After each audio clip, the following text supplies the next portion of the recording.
network, guys. This could be network. I don't know what's going on in network. I hope nani, guys. I hope this will be better. I hope nani. I hope nani.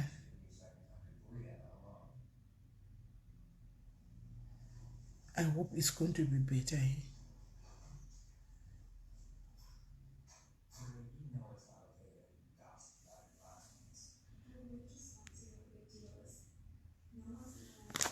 Yeah, right. Yeah, bo.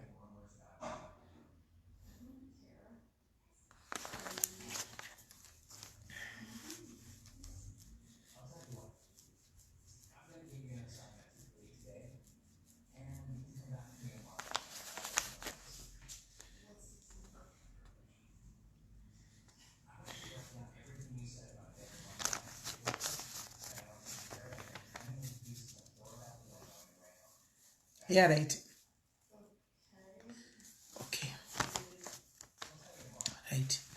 Saka ndandauya nenyaya yenhingirikiri yatanga tichitaura handitika chekutanga ndandiri pakutaura kuti nhasi zuva ranhasi guys handisi kuziva kuti zviri kufamba sei handiti maona vanhu vari kungouya nemaproblems avo akawanda akasiyana siyana maona ndiri kuposta dzimwe nyaya dzemaproblems dzimwe handichaziviwo guys kuti ndopindura kuti kudii nokuti ukapindura uchiti vedweka guys muchiona ndakadaika I don't know what to say to people anymore handichazivi kuti kuva ndoti kudii maproblems adai munhu nemunhu akuya neproblem yake ndodii guys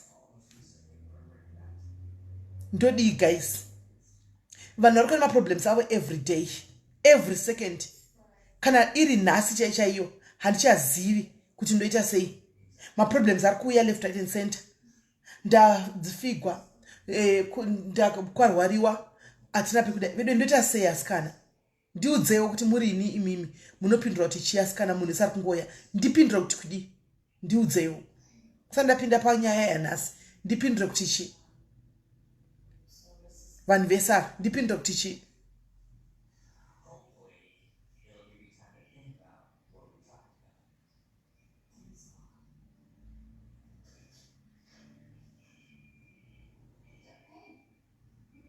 Audrey ndakuda mhinduro nokuti ndikati hatisi kukwanisa kuti tikubetserei handiti ndichafambiswa kunzi vakaramba kundibatsira handitika vaposta vamwe vakabatsirwa remember pandinoposta pane vanoita ulakiraki ona munhu anoda kumubatsira umwe opostwa porega ndopindura kuti kudii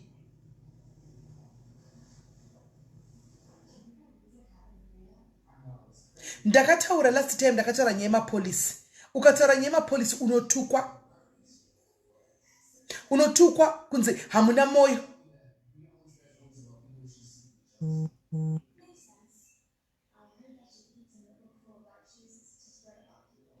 unotukwa hamuna moyo munotaura nyaya dzemapolisi but unonorimainda vanhu nokuti kana pasati pafiwa tikataura nyaya yekuti joinai mapolisi vanhu havadi kuzviwa but pakazoita rufu runenge rwauya munhu akauya manje achikumbira rubatsiro rwerufu tikati ndopatifanwa kuti titaure ipapo kuti vanhu vanzwisise kuti zvinhu zvakadai zvinoitika totaura kuti veduwe itei kuti muite mapolisi hauna moyo futi vana vaya varoi vaya vobva vatanga kuuya handitika vobva vatanga kuuya kuposta wineti handisi kurega ndikuposta but munhu ashaya anobatsira uku anodzoka back kwandiri SIS MELLY please ndaposta posti handika yake munhu yashaya munhu anobatsira zuva rese ranhasi mangwana anenge ari muinbox mangu achichema ndodii ndopinda kuti kudii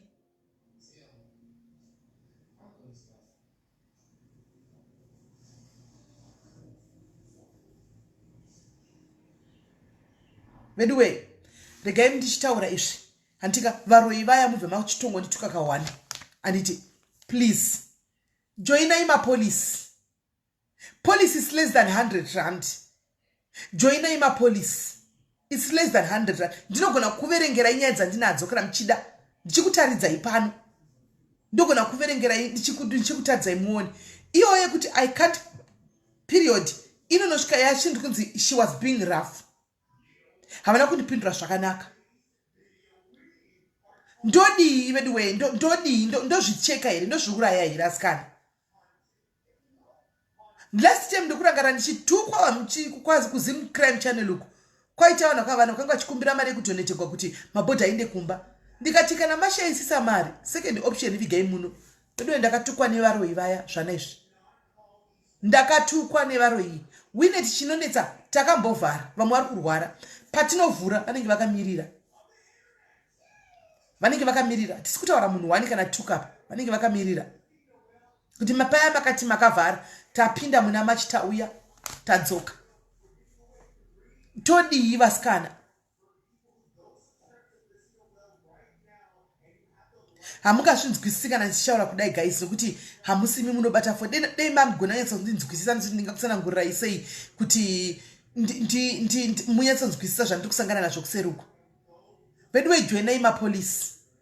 Kana musina kujoina mapolisi antika please tachikumbirawo musauye kuzokumbira mari yemapolisi regai ndichingodaro pano anditi musauye kuzokumbira mari kuti batsirei tivige hama dzedu vigai kuno kune makuva kuno hakuna kusina guva guys anditi kana panga pasina mapolisi muri vapenyu anditi muchitadza kuti muburitse 100 rand yekubhadhira polisi pane panozowanikwa here 20,000 yekuti bhodhi isumudzwe iende kumba paripo here.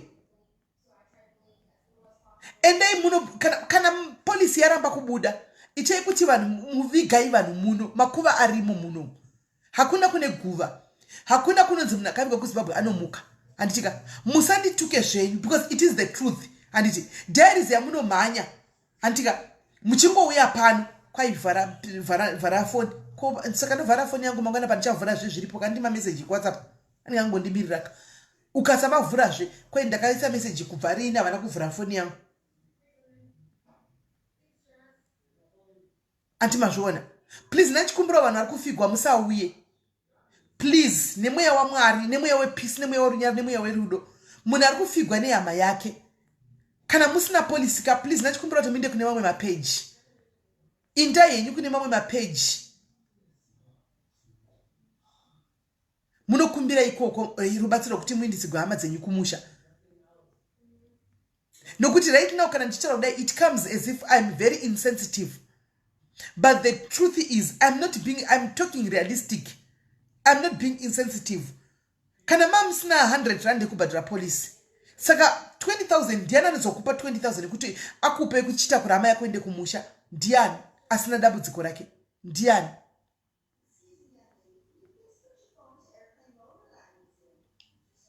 Ndiani. Kim Samo vanouya live. Vanouya live. I can call them right now. Vanouya live. And then what? And then what?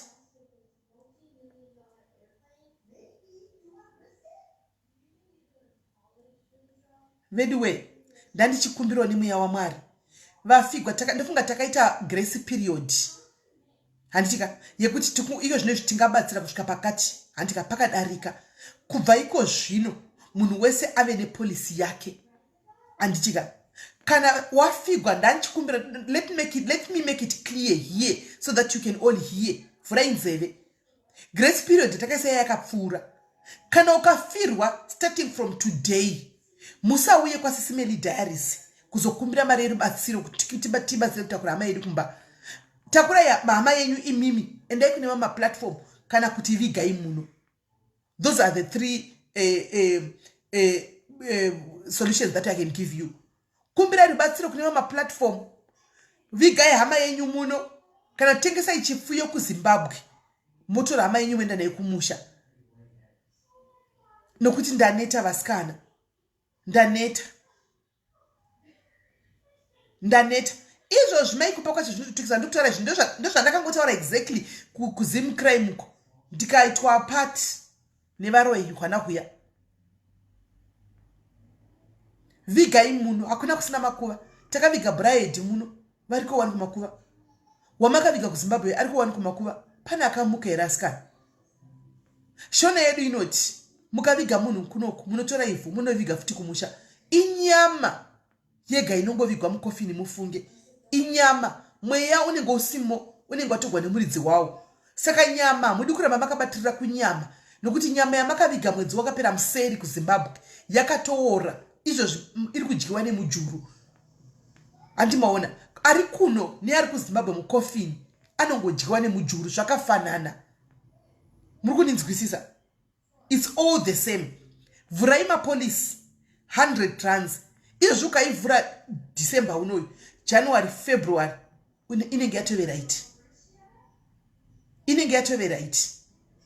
100 rand police, 79 rand police. Otosara nechange pa 100 rand. Makoti matatu, 3 makoti edoro, 6 peki 1 ezvimakeni. Kana kuti aitokwani kweba ma 6 peki anta ma 140, 150. Kutenga guva mu-SA inanizivi because handitengi makuva mu-SA.